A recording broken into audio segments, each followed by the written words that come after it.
Hey guys, welcome back to another video. I want to thank you guys for being here, tuned into another video. And yes, it has been a little while. Actually, let me check how long it's been. Oh my God, it has pretty much been a month and a half since I last posted my last video on this channel. We recently had a close relative die, so that's been a little rough, but maybe I'll talk about that more later in another video. I don't want to get into that here, but you know, life has just been lifing. So another thing I want to say before we get right into it, in this gameplay that y'all are watching now, this world right here was created by me and my brother simply for the purpose of recording gameplay for this channel. So this world is only used for the purpose of this channel. Anybody can join, it's not just me and my brother's world. But it made me get back into Minecraft with my brother, and now we're picking up some traction. Now we're actually mining, and I think here in a bit we're about to start building our first house. So I'm excited. I don't know, I'm excited. But without further ado, let's get into the video about how getting cut changed the whole trajectory of my life. All right, so real quick, imagine you're 11 years old.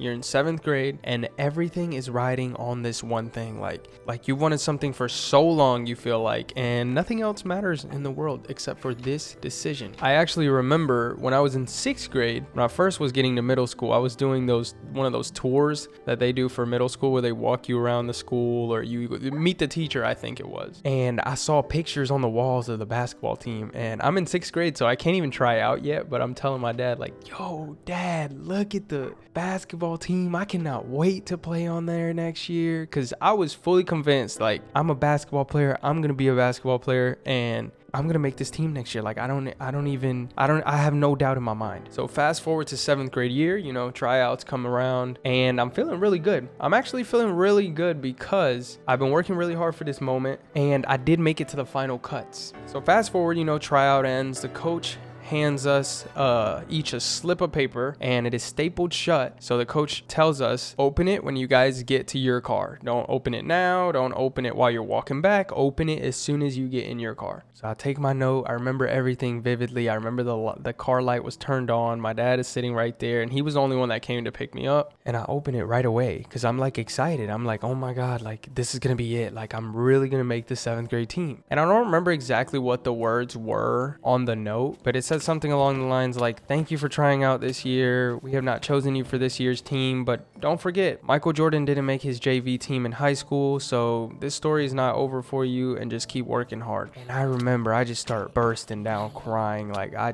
felt like my whole world came crashing down. I now started imagining like, wow, I'm really not going to play. What am I going to do? Like, I'm not going to play basketball. I felt like that was my whole purpose, my whole point for even being here at this point in 7th grade. And I know it sounds crazy because you're just a kid. You're just a 7th grader. You're supposed to be enjoying life, but that's just how I was. My dad didn't say anything. I think he just put his hand over my shoulder and we were both just very silent in the car. And automatically my first response after, you know, getting hit with what am I gonna do? Like, gosh, I'm not gonna play ball this year and all my friends are all gonna be on the team and who knows who's even on the team because I'm in the car. I'll have to find out at school tomorrow. But as soon as that happened, I said, I'm keeping this note. I put the note right beside my bed and I said, all right, I'm making the team next year. That's what I responded with. I remember my dad didn't say anything. He hadn't said anything to persuade me. That was what I said right away. And I did feel like a failure for a second. Like I felt like my whole world came crashing down, but right away I used it as fuel. And why did it change my life? Because in this moment right away, I was building the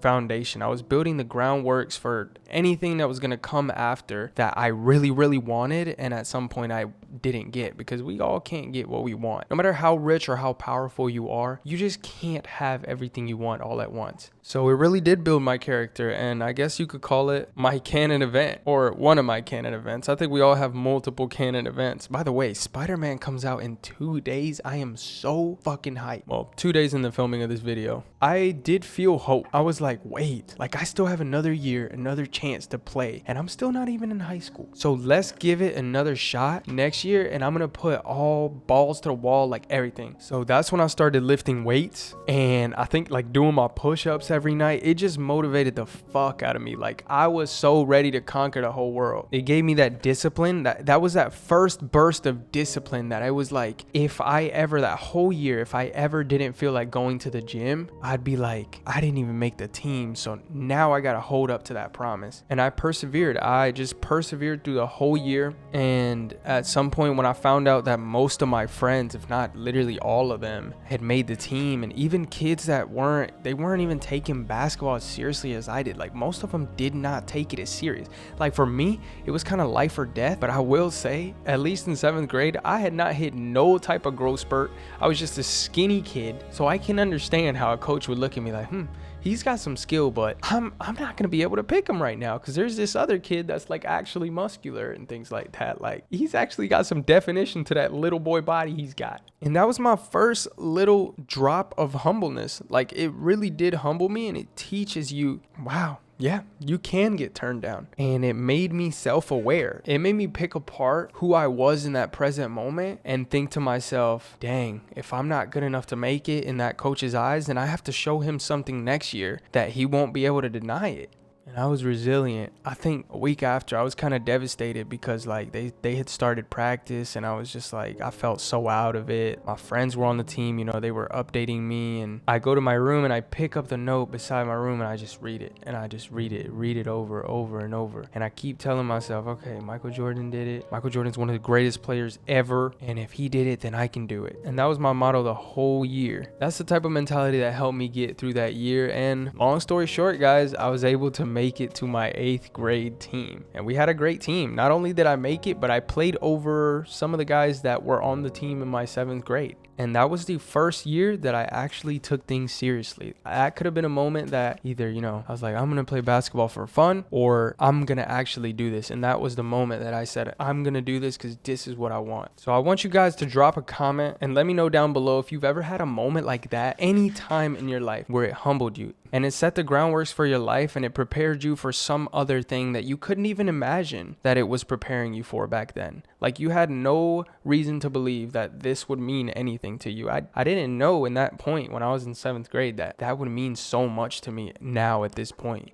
I'm 24 years old now. I'm not Unc, guys. Like, don't call me Unc, because my cousins, they stay calling me Unc, and they're only like 2 or 3 years younger than me. Like, I don't understand. This is crazy. But that was pretty much my mentality, and I never even realized what I was doing in that point. Like, I thank the universe and God for like giving me that passion and that, I guess, that skill in that time to be able to make that decision and respond on the good side instead of tearing myself down and being like, I quit, or you know what, I give up. Even though I want to do this, I'm not going to fight for it. That was the first time that I realized no matter the setback, it's only a setback. It does not mean you have to start over. And so if this hit home for you guys, share your story down below, because someone else might resonate and someone else might have gone through the same thing. Like maybe you didn't get cut from your 7th grade team like I did, but something else happened to you and someone else can see that and be like, damn, the exact same thing happened to me. This whole channel is just to provide value to you guys and maybe even teach you, like if you're younger than me, maybe even make you dissect your own life and think about, whoa, what moments defined me?